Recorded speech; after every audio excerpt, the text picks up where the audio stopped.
Alpha Omega.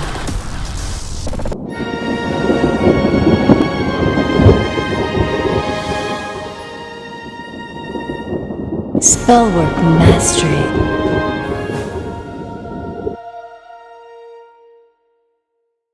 Could you please talk a bit exactly how to set up a shrine for ancestors?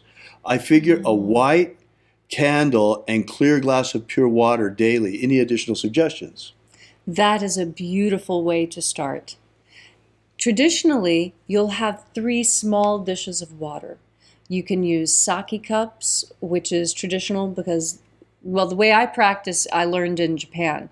And every culture has different ways of honoring their ancestors. And this is why starting with a glass of water and a candle is very appropriate.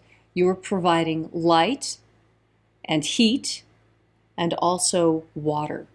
And something you might want to add would be food.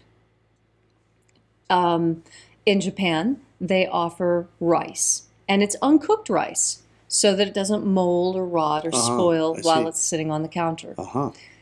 Because we grow sorghum, I offer sorghum grains on our altar. Right. And also in Japan and in most of Asia, it's traditional to offer 3 dishes. 3 dishes of water, 3 dishes of grain, 3 sticks of incense on the full moon, and 15 on new moon. So full moon and then new moon. Yes. That's when you must light incense. So this was in Okinawa that you learned to do the ancestors' altar, right? Yes. So is there a difference between ancestor worship or ancestor altars in different parts of Asia, do you think?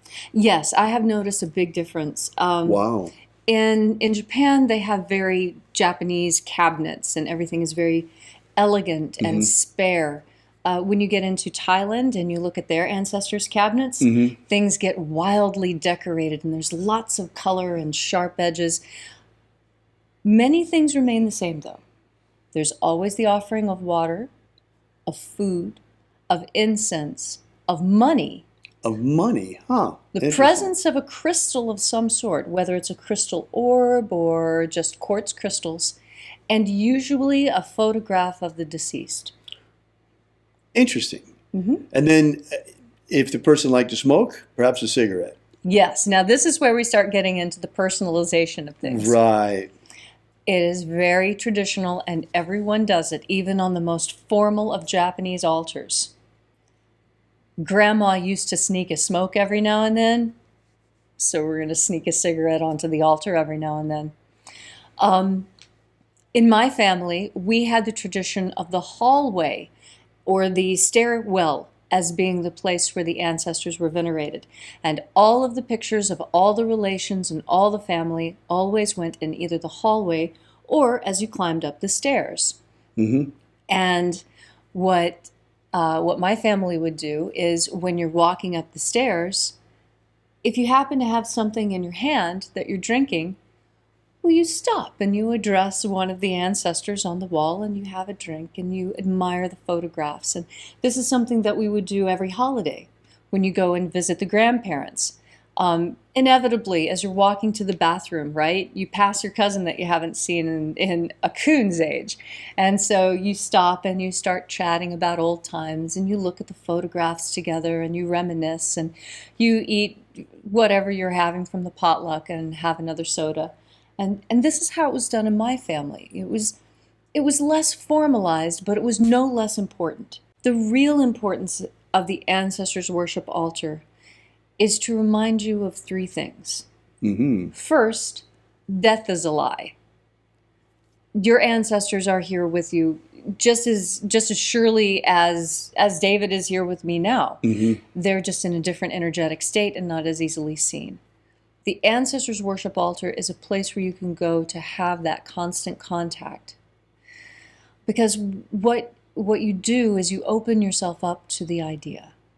And it's just like I was talking about at the beginning, where it is, if you don't have the word, if you don't have the idea, then consciousness cannot follow through with action. So because it is your intention to reach out and establish communication with your ancestors, it happens. Aha. When you make this connection, this is another connection between heaven and earth. Wonderful. And each time you reinforce that connection, reinforce the connection, reinforce the connection, each time you do that, you are reinforcing your ability to manipulate the energies in this realm. Wow. With the assistance of the ancestors. The other thing it does is by being in touch with your ancestors, they can help you build your soul. You know, we talk a lot about how you get energy. Right. Well, one of the ways you get energy is from the influx of your ancestors. Nathaniel was mentioning this when he spoke about his grandfather who was in a similar industry. But because the grandfather was associated in that same industry, by petitioning the grandfather can lend energy from the other side into this realm.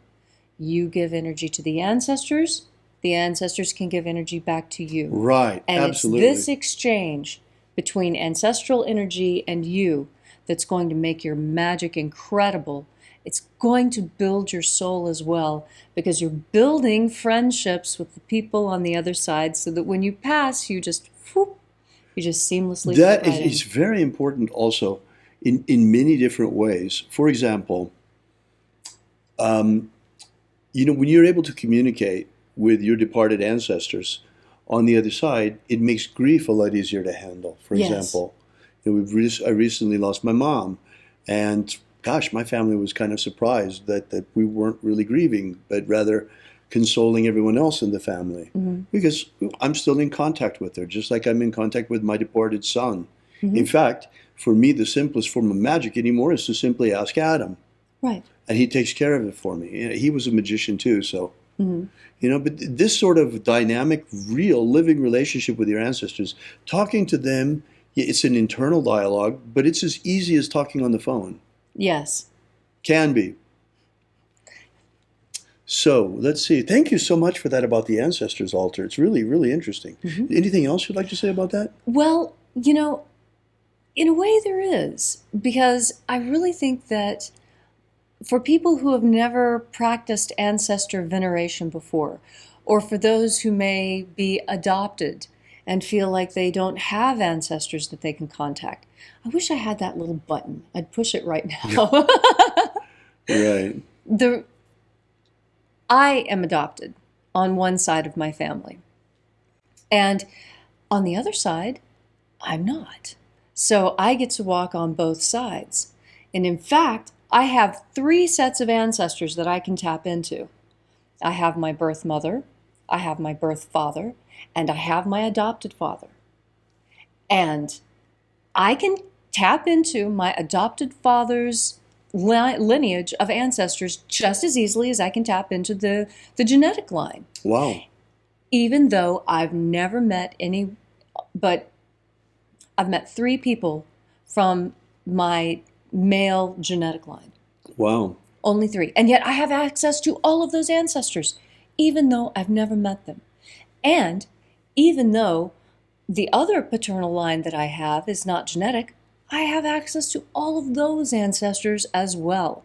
So being adopted, in a way, gives you access to even more ancestors because you have more family lines to tap into. Interesting. So don't be shy about it. Even if you're adopted, even if you don't know anything about your birth parents, still, when you set up this ancestors worship altar, you are setting it up because you are the pinnacle of the evolutionary tree that your genetics represents. And it doesn't matter if you've ever met them before. You can go right on with the ancestors worship. Include all the families in it. You may, if you come from a very complicated family, I'm thinking back to one of my friends from California who actually counts 3 mothers and 4 fathers. Wow. Yes, because she was raised in a commune. Mm. So having been raised in a commune, when she taps into her ancestral line, she has 7 different lines to jet out into. And she sets out 7 little dishes of water. Now, she doesn't do the same with food. Her ancestors' worship altar looks significantly different from mine. But she still has access to all of the energy of all of these ancestors. And she's a very, very good witch. Wonderful. Yes.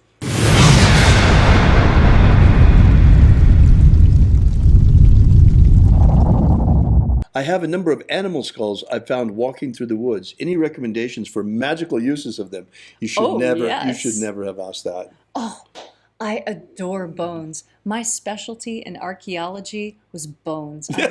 I'm a zooarchaeologist. Oh, she's been waiting for months for somebody to ask about bones. This is so delicious. So with that said, Leslie, tell us about the time, as long as we're talking about bones, Oh, no. about the buffalo head. Oh, the buffalo head story. Tell us the buffalo head story, Leslie. The buffalo head story. Okay.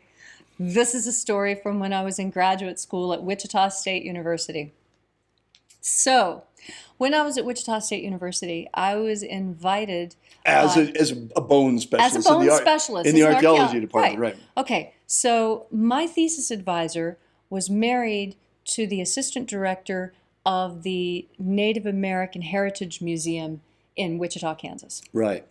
So they got a donation of a buffalo head. Yay! And they wanted to put it in the museum, but it was raw and it just came off of a live animal and it was bloody and nobody knew what to do with it. So they called me because I was the bone specialist. And I said, why, of course, I will take that buffalo head off your hands. No problem. But why don't we butcher it first to make it lighter? Because the thing was, I'm not even kidding, it was as big as him. I couldn't move it by myself.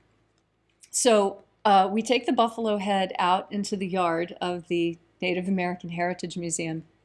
And so I'm there with these 4 fellas with long black hair. And I said, all right, well, let's get to butchering. And, I reach down and I grab it and I start tearing into it. And, just like, and I look up. I'm the only one doing any work. I was like, wait a minute. And I looked and I said, well, don't you fellas want to help me? And one of the fellas said, well, I've never butchered anything before. I wouldn't know the first thing about taking the skin off of that. I was like, fair. That's fair. And then the other 2 were like, no, looks like you've got it. We're good. We're going to go back inside. I'm like, okay, this is groovy. So I'm, right, having a great time. And I got it all skinned out, and I put the skin and the tongue and the eyeballs in one. Well, I didn't take out the eyeballs, but the tongue and, all the meat from inside of the neck. I put all that in one bag that weighed about 100 pounds. And then, then you can just carry the skull as it is. Well, now it doesn't look like a buffalo anymore because now it's been skinned out. Now it looks like a monster. Now it looks like a total monster because it's all mad, right, with big old buffalo eyeballs and everything. I'm like, okay, well, we'll just put this in my Jeep and yeah, I'll take it back to the university. That's what I'll do. So we throw everything in my Jeep. I go back to the university.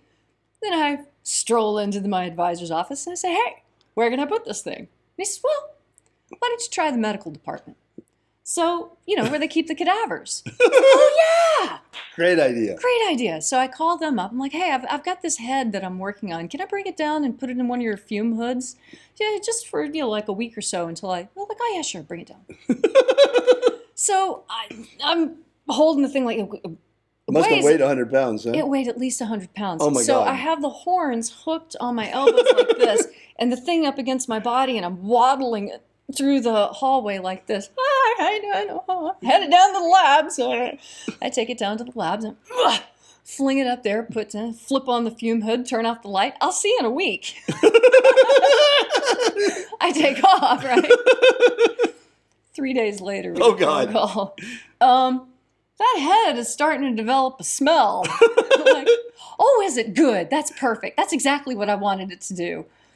I'm like, well, aren't you going to come get it? Well, no, it's just now starting to smell. I'm like, oh, you have to come get this thing. But I don't have any place else to put it. We don't care. Okay, fine. So I go down to get it, right? And I neglected to bring any garbage bags with me. Oh. So I take it off and it kind of falls, and then you hear this kind of wet Oh, no. noise. And all the coagulated blood that was trapped in the sinus Oh, God. cavity has decomposed and gotten loose, and now just went all, no. all over my shoes and my jeans and the floor. Oh, God. And to my horror, out also pour at least 1 million maggots. Oh! So it's does it maggots have to and be blood. maggots. Oh! We call them white wigglies. Oh, God. So the white Blah. wigglies came out. Oh, no. And I'm just like, oh, well, that's unfortunate. And I walk out. And just left it all there. Well, I had to. I have to get this thing in my Jeep before I can come back and clean it up. I mean, what am I going to do? Set it down on the floor and clean it up so it can drip more blood and white wigglies all over the kitty? Oh, No, no. I take it to my Jeep. Ah, So- 1 hour. Sorry. So I take it to the Jeep and I leave this trail of blood and maggots all through the medical department, all down the parking lot into my Jeep. Poof, into the Jeep. I'll go back. I'm cleaning up stuff. And then there's all these medical students behind me like, you can't ever come in here again. Don't you Are ever, all archaeologists like you? don't This you is ever, horrible. ever set foot in here again, leaving messes like this? So I'm like, what am I going to do with this thing? Who else has a fume hood? The art department. Oh, So no. I call up, hey, I've got this head I'm working on. Can I drop it in one of your fume hoods for? Sure, come on down. Great. I hide it in a garbage bag. So I've got this enormous garbage bag, and I'm waddling. I'm looking around. I don't see anybody. Great. I throw it up there, and I take off. It's like, I'm still looking for a permanent home for this head, right? Oh, God. While So you're rotting the it next down. day, because it's already developed a smell, the next day I get a call. Hey, there's a smell coming out of the anthropology laboratory. Can you do something about that? It's bothering the fine art students. I'm like, yeah, that's typical. So I go down, I'm like, okay, I can handle this. I finally found a place to put it. So I go down. The last time I have to move the head, I hope. I go down. I get the head. Again, whatever. And then blood and maggots and white wigglies. Now, Oh, no. now some of them are hatching, right? So Oh, now they're God. buzzing around me and crawling on me, the Oh, flies. no. I'm like, oh, okay, whatever. So I get the thing. Of course, my garbage bag has a hole in it. I'm dribbling blood and white wigglies all over the place. Oh, no. And so it's back out to the parking lot, back out to my Jeep, boof, back into the Jeep. Now you're not allowed in the art department anymore. But I have to clean up, right? I'm looking around for, it's not like the medical department. They've got all kinds of cleaning supplies at the medical department. Right. The art department, they've got paper towels. I'm like, oh, God. So I'm down there with the brown paper towels they have at schools. Oh, right. I'm trying to clean up all the white wigglies with this, and they're Oh, no. smooshing and dying Oh. of flies and smell. And I get it cleaned up, and I just throw it in the garbage can, and I walk off, right? 4 hours later, I get another phone call. Oh, no. It's the campus police. Oh, Like, oh, God. And the question is, who cut off their finger? I didn't know it, but the sculpture department was in the same building, and they use a lot of saws and chisels and things. And they were terrified that one of the students had chopped off a limb, and so they're looking for the missing finger. Oh, no. I said, no. That was me. And they're like, oh, the archaeologist with a rotten head. Like, wait a minute. You've heard about me? Like, of course, we've been chasing you through 3 different departments. You can't have that thing on campus. Oh, no. You get that thing off campus now. Like, so in the Jeep, Give it to the people that wanted it to begin with. No, I can't. It's not ready. I have to give this to them as clean, pristine, ready to be hung on the wall bone, Oh, right? God. So I take it to a friend's house who has a pond, and I throw it in the pond. It sinks. Fantastic. I've got this bag of buffalo hide and flesh and stuff. I just, kind of set it there. And I took off. I get a call in about a week. And they say, Leslie, we've noticed we're having a couple of issues out here at the farm. We have a lot of vultures who are very interested in whatever it is you're doing In over the there. pond. And they're all just kind of like walking around the pond. There's like 25 of them now. It's very unnerving. Do you think you can come down and do something about the vultures? What did you do? I moved the hide. I put the hide someplace else. And I pull up the buffalo head and look at it. It's half rotted. Okay, and I say, hey, I'll be back for the buffalo head in a couple of months. I'm like, okay, did you take care of the vultures? Yeah, I took care of the vultures. Okay. All right, okay. Okay. And so it was the hide that was attracting the vultures. Okay. It was the hide. It was because on the inside of buffalo's cheeks, they have it looks like little tentacles or something. And I don't know, it must be to keep their teeth clean or something, but those had swollen up and gotten all puffy, and the vultures were just like, ooh, snacks. Oh no. But eventually I got the head prepared, and we put sage in the eye sockets, and I polished it and cleaned it with hydrogen peroxide and made it all pristine and museum-like, and it's still hanging there today as far as I know. Oh, really? Oh, yes. Goodness. It was the centerpiece for the greeting area. So you ultimately were able to deliver the skull. Yes, on time, on schedule, because rotting is a predictable process. It takes a certain amount of time for things to rot and clean, and then after it's rotted, what do you do? Do you clean it up? How do you clean it up? You don't clean it in bleach. Okay. You soak it in hydrogen peroxide. Okay. And that's because bone is made like little bricks of calcium. Mm-hmm. Glued together with mortar of protein. And it's the protein that smells bad when bones decompose, that and the marrow inside. And so you allow it to rot best in a wet environment because fat floats. And so as the fat is decomposing, it leaks out of the pores in the bones and rises up to the top. And so you don't have any of the bone fat marrow inside the bone. Then, after you've soaked it in the water and gotten all the fat out of it, and you'll know, it's obvious, then you soak it in hydrogen peroxide, and that's what kills all the bacteria and gives that nice, bright white color to the bone. Right. Then there's a further processing. If you're going to be using the bones in an archaeological laboratory, you don't really want bright, white, pristine bone, because that's not how we find it in the field. So after it's been cleaned, then you pack it in soil, usually the native soil that you plan to be excavating. So in Kansas and Nebraska, we use that nice, dark, rich loam. Right. And in areas like West Virginia, we would use the red clay soil. And then it gives the proper look to the bone so that it matches the archaeological samples, and it brings out certain features of the bone and makes it easier to identify. Well, thank you, Leslie. That's so interesting. And now, who was that again who asked that question? Remember, I told you, never ask her a question about bones again. Have you ever wanted to gain real magical abilities so you can become the master of your destiny? Do you wish you could get the ancient secret key for free so you can build the life of your dreams? If you've wanted more out of life, to become all that you can be, physically, romantically, financially, spiritually, then you need to take action and get this right now. That's right, and for free, but it won't be available for much longer. So go right now to thescienceofmiracles.com and get started. Achieve the prosperous life you want for yourself. Gain ultimate life mastery. The Illuminati have cast a powerful spell on the peoples of the earth, and while many still sleepwalk like zombies in a trance, they have prepared everything nearly to enslave humanity under a new world empire. Of our hearts, the power of our magic, and the strength of our numbers, we still can break the spell put on our people. We're just a ragtag bunch of magicians armed only with the power of our prayer and the power of our faith and the power of our magic. But whether you be Christian, Jew, Wiccan, pagan, magician, shamanic practitioner, or any other stripe of spiritual warrior of humanity against this evil falls to us. So we, who now, to stand with us against the rising darkness, because you and others like you, you're our only hope.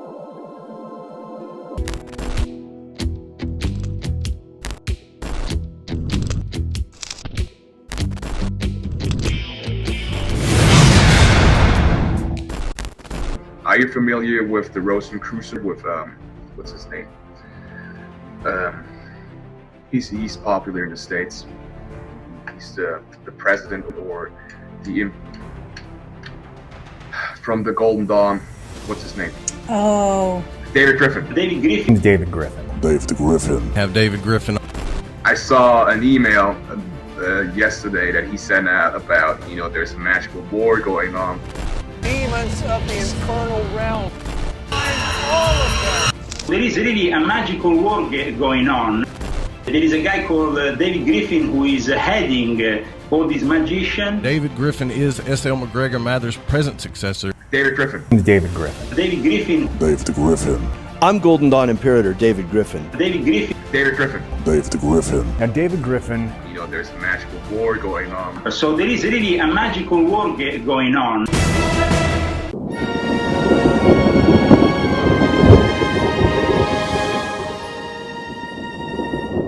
Spellwork Mastery. Alpha Omega.